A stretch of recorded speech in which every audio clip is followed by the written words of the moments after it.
Hi guys, happy weekend. I was just sitting here doing some journaling. I think it's a really great exercise and habit to get into. And I thought as I was doing this, I should probably share some of this stuff that I am writing about, and maybe it can help some of you get into some really good habits. I've had a lot of messages lately that some of us are kind of stuck in a rut. We're feeling a bit down, and I've had great chats, and I'm learning a lot from people. And they're asking me how I'm going to get through some of the stuff that I have to get through. And this post, it's not going to be so peachy and maybe a bit serious, but the purpose is to maybe introduce you to some things that might help you get through some stuff. I've been through some stuff, and I've gotten through it and still getting through it, and now I have some more stuff to get through. I think that one thing to start with is to try and write things down and journal. I think it's a great way to learn to communicate with yourself, become more aware, and of course, if we are doing that, we're more mindful, and we can communicate with ourselves and others around us. So in journaling today, I've sort of split my topic up into 3 areas. I've kind of been feeling down the last couple of weeks and sad, and I don't like it. 2017 hasn't started the way that I wanted it to. I had all these plans, these visions, and everything's been put on hold. And I'm journaling a lot more right now because I want to figure out how I'm going to get through this. So today I've written down on a piece of paper 3 things. One is feelings, one is reasons why I have these feelings, and then the third is goals. What are my goals? How am I going to get through this? And kind of what's the plan? So as I said, I'm feeling a bit down, I'm sad, and I know why. I have my reason. I've recently found out that I have to have surgery in a couple of weeks. So I'm kind of bummed. And everything's been put on hold. I've kind of come to a stop. So in a nutshell, I guess to get the whole picture, I'll share with you what's happened, because then you'll understand why I'm trying to take the steps that I'm taking, and perhaps it'll relate to something in your life. So 11 years ago, when my twins were born, I had an emergency hysterectomy, and let's call him Dr. A, did a great job. I flatlined. I needed 24 units of blood. I didn't wake up for a couple of days, but I got through it. Then, a couple of months later, after the twin birth, I had another complication, and that required, we'll call her Dr. B, to come in and sort of take care of that situation. I was back in the operating room and felt better. So here we are 11 years later, and I haven't been feeling so great the last couple of years. And I have been in and out of emergency.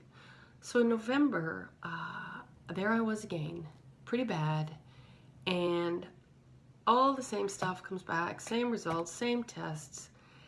And I said to them, you know what? This isn't working for me anymore. I need to change this path. I don't like this anymore. I am a single mom of 3. I got a life to live.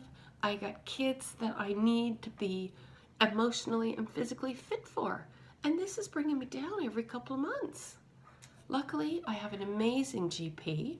She got me back to Dr. B almost immediately. And I see Dr. B. Dr. B's great. Catch up. And she does her retesting and her re-imaging. And she says, wow, the stitches that I put in you 11 years ago to heal never dissolved. And this mass has formed around one of my organs, and there's like this pocket thing that collects stuff, and it's interfering with the function of the organ. She said, this is great. Now we have an explanation as to why this stuff has been happening the last couple of years. Let's try and figure out what kind of medications can get you through this. And I said, wow, that is amazing. And I kind of said, okay. And I left, and I was in the parking lot getting into my car, and I started to cry. And this is when the feelings started to come. Anger, frustration, are you kidding me? Surprise. And then I'm like, no. This is when I'm going back to my awesome GP, and I'm going to say, I want a second opinion. This is when Dr. C comes into place. I meet Dr. C before Christmas. He does his own reimaging and his own retesting. I really like him. I have confidence in him. He's one of the top in his field. And he says to me, in my 40 years of doing surgery and managing these kind of patients, I have never seen anything like this.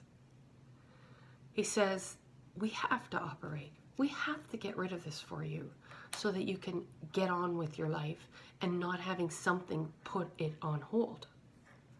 So he says, I'm going to take time over the holidays and think about what it is, how we're going to deal with this, because I haven't had this happen before. He met with his other specialists, showed them the images, and we met a couple of weeks ago. And the plan is the operation. So I had my pre-op last week.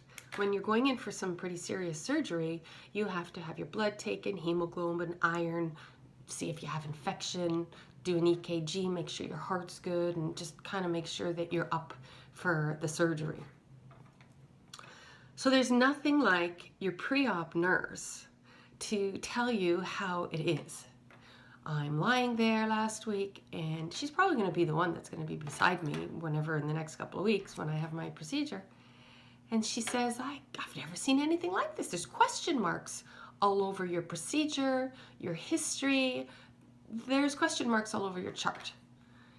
And she asks me a little bit more and reads a bit of the notes. And she said, wow, I am amazed. You haven't gone into kidney failure or have needed dialysis. And I'm like, what? You know, those nurses, they really tell you how it is. So I came home last week and I'm like, wow, okay, this is good. This is why I am doing my journaling. I am now very aware of what my feelings are, and I have good reasons to have these feelings.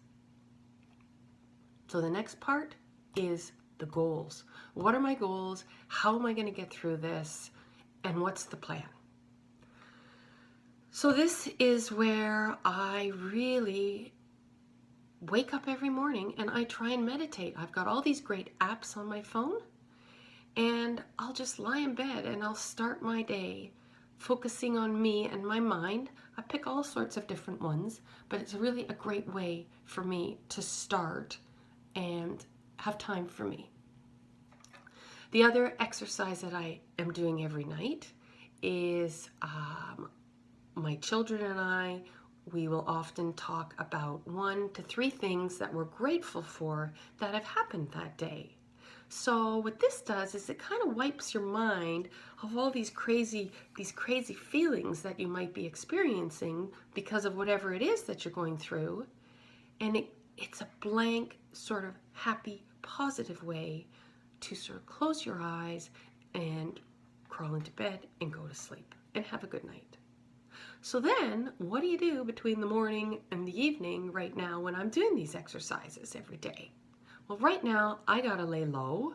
I can't really do much. So I'm gonna do things for me that make me feel good. I watch my kids. I love following around my kids. I think we all know that. The soccer, the basketball, the swimming, the volleyball. I love that. It allows me to laugh, to have feelings of proudness, and keep going. I'm hanging out with my friends. I am, the sun is trying to come out. My goodness, the last couple of days it's been so mild. Trying to get outside, get the fresh air in me, do stuff that's going to make me feel good. So at the end of all of this, sort of getting a plan together and a focus is sort of what I have to do next.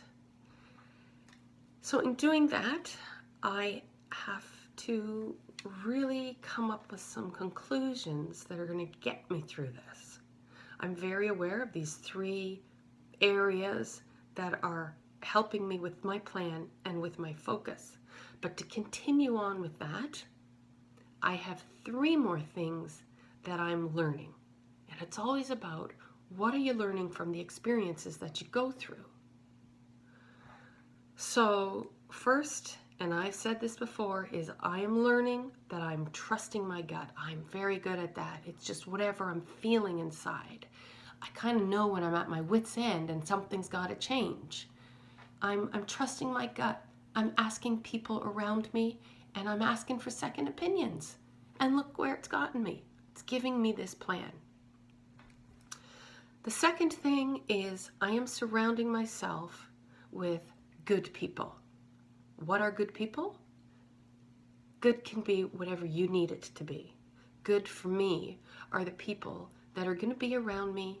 They're going to be surrounding me when I wake up and they're clear and I'm in the fog or drugs or whatever it is when you wake up from an operation.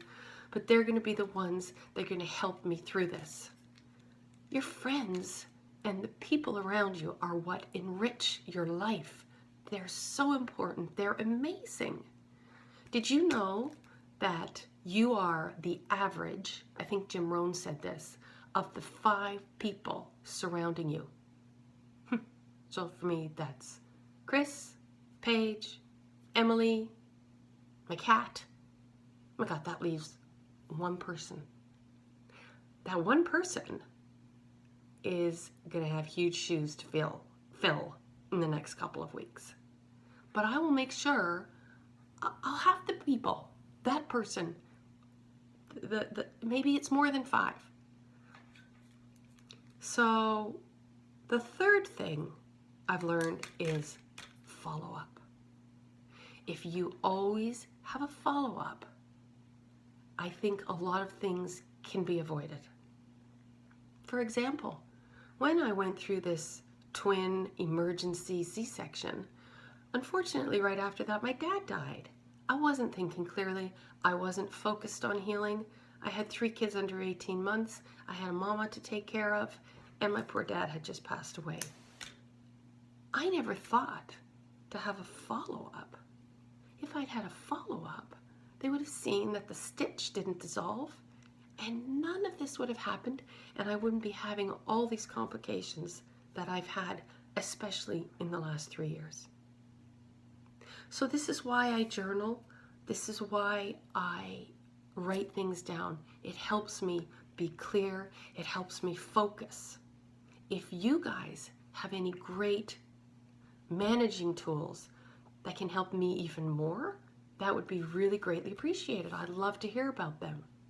But if I can help just one of you, as they say, trying to change 1 person at a time, help 1 person at a time, then that makes me happy. So I hope you have a great weekend. March is around the corner, and I really do wish you all well. I'm so grateful for the support that I get from all of you, and hope that you're going to have a good rest of the winter. Take care, guys. Be happy. And I know that we're always doing the best that we can. And I think that's amazing. It's going to be okay. Everything's going to be okay. Take care.